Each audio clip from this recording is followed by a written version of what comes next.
ചോദ്യങ്ങളുടെ പെരുമഴക്കാലമായിരിക്കും മുഖ്യമന്ത്രി പിണറായി വിജയനും മകൾ വീണ വിജയനും മുന്നിൽ വരും ദിവസങ്ങളിൽ.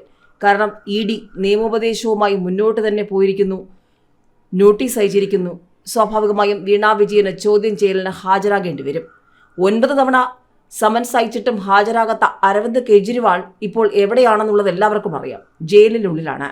7 തവണ നോട്ടീസ് കിട്ടിയിട്ടും തോമസ് ഐസക് ഹാജരായില്ല. അങ്ങനെയെങ്കിൽ 2 വട്ടം കൂടി കഴിഞ്ഞാൽ പത്തനംതിട്ട ലോക്സഭാ സ്ഥാനാർത്ഥി തോമസ് ഐസക്കിന്റെ അവസ്ഥ എന്ത് എന്നുള്ളത് കേരളം ചർച്ച ചെയ്തുകൊണ്ടിരിക്കുമ്പോഴാണ് ഇപ്പോൾ ഇ.ഡി. മാസപ്പടി കേസുമായി ബന്ധപ്പെട്ട് വീണ വിജയനും നോട്ടീസ് അയച്ചിരിക്കുന്നു എന്ന വാർത്തകൾ മാധ്യമങ്ങൾ ചർച്ചയാക്കിയിരിക്കുന്നത്.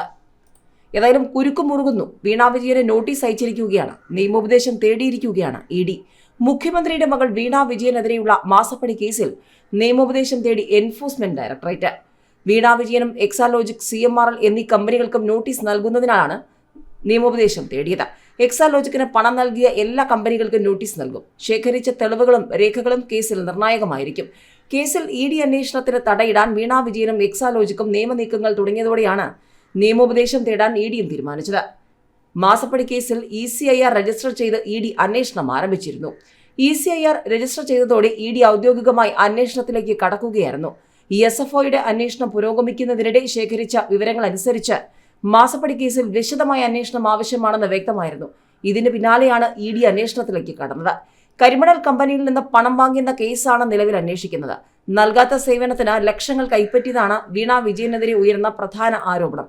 ഇതിനിടെ തെരഞ്ഞെടുപ്പ് പ്രചാരണത്തിനിറങ്ങിയ LDFന് പലയിടത്തും മാസപ്പടിയുമായി ബന്ധപ്പെട്ടുള്ള ചോദ്യങ്ങൾക്ക് മറുപടി കൊടുക്കാനേ കഴിയുന്നില്ല. മുഖ്യമന്ത്രി പിണറായി വിജയനും CPM സംസ്ഥാന സെക്രട്ടറി MV ഗോവിന്ദനും ജനങ്ങളോട് എന്ത് പറയുമെന്നുള്ളത് ഏവരും ഉറ്റുനോക്കിക്കൊണ്ടിരിക്കുമ്പോൾ ഇതാ മറ്റു ചില വാർത്തകൾ കൂടി ചർച്ചയാവുകയാണ്. LDFനായി വോട്ട് ചോദിച്ചു വന്ന മെമ്പറുടെ ദേഹത്തേക്ക് തിളച്ച കഞ്ഞിക്കലമെറിഞ്ഞ് ഗൃഹനാഥൻ എന്ന റിപ്പോർട്ട്. തിരുവനന്തപുരത്ത് തെരഞ്ഞെടുപ്പ് പ്രചാരണത്തിനായി എത്തിയ CPM വാർഡ് മെമ്പറുടെ ദേഹത്തേക്ക് തിളച്ച കഞ്ഞിവെള്ളം ഒഴിച്ചിരിക്കുകയാണ് ഗൃഹനാഥൻ. ആറ്റിങ്ങൽ മുതാക്കൽ പഞ്ചായത്തിലെ 19 വാർഡ് മെമ്പറിന്റെ ദേഹത്തേക്കാണ് ഗൃഹനാഥൻ കഞ്ഞിവെള്ളം ഒഴിച്ചത്. വയറിലും നെഞ്ചിലും ഗുരുതരമായി പൊള്ളലേറ്റ വാർഡ് മെമ്പറെ മെഡിക്കൽ കോളേജ് ആശുപത്രിയിൽ പ്രവേശിപ്പിച്ചു. സംഭവത്തിൽ ഊരുവൈക സ്വദേശിയായ ഗൃഹനാഥനെ പോലീസ് പിടികൂടി. പാർലമെന്റ് തെരഞ്ഞെടുപ്പിൽ LDF സ്ഥാനാർത്ഥിയായി മത്സരിക്കുന്ന വി ജോയിയുടെ തെരഞ്ഞെടുപ്പ് പ്രചാരണത്തിന്റെ ഭാഗമായി ഈസ്റ്റർ കാർഡുകൾ വിതരണം ചെയ്യാനായി എത്തിയതായിരുന്നു വാർഡ് മെമ്പർ. ഇതിൽ പ്രകോപിതനായ ഗൃഹനാഥൻ വാർഡ് മെമ്പറെ അസഭ്യം പറഞ്ഞു. തുടർന്നുണ്ടായ തർക്കത്തിൽ വാർഡ് മെമ്പറിന്റെ ദേഹത്തേക്ക് ഗൃഹനാഥൻ കഞ്ഞിക്കലം വലിച്ചെറിയുകയായിരുന്നു. ഇത് തടയാൻ ശ്രമിക്കുന്നതിനിടെ കഞ്ഞിവെള്ളം തെറിച്ച് വാർഡ് മെമ്പറിന്റെ ദേഹത്ത് പൊള്ളലേറ്റു.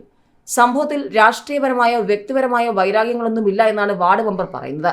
ഗൃഹനാഥന് ഒരു രാഷ്ട്രീയ പാർട്ടിയുമായി ബന്ധമില്ലെന്ന് പ്രാഥമിക അന്വേഷണത്തിൽ നിന്നും വ്യക്തമായതായി പോലീസും പറഞ്ഞു.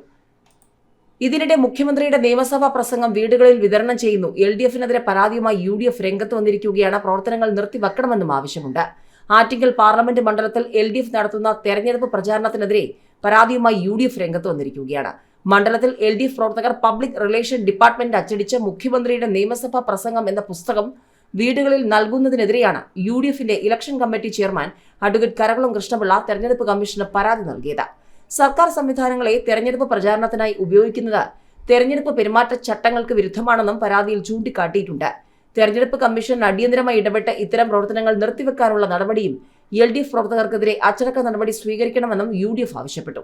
അതേസമയം പത്തനംതിട്ട മണ്ഡലത്തിലെ UDF സ്ഥാനാർത്ഥിയായ ആന്റോ ആന്റണിക്കെതിരെ ഉയർന്ന പെരുമാറ്റച്ചട്ട ലംഘന പരാതിയിൽ കളക്ടർ നടപടിയെടുത്തു. ബസ് കാത്തിരിപ്പ് കേന്ദ്രങ്ങളിൽ നിന്നും ആന്റോ ആന്റണിയുടെ പേരും ചിത്രങ്ങളും അടിയന്തരമായി നീക്കം ചെയ്യാനാണ് നിർദ്ദേശം.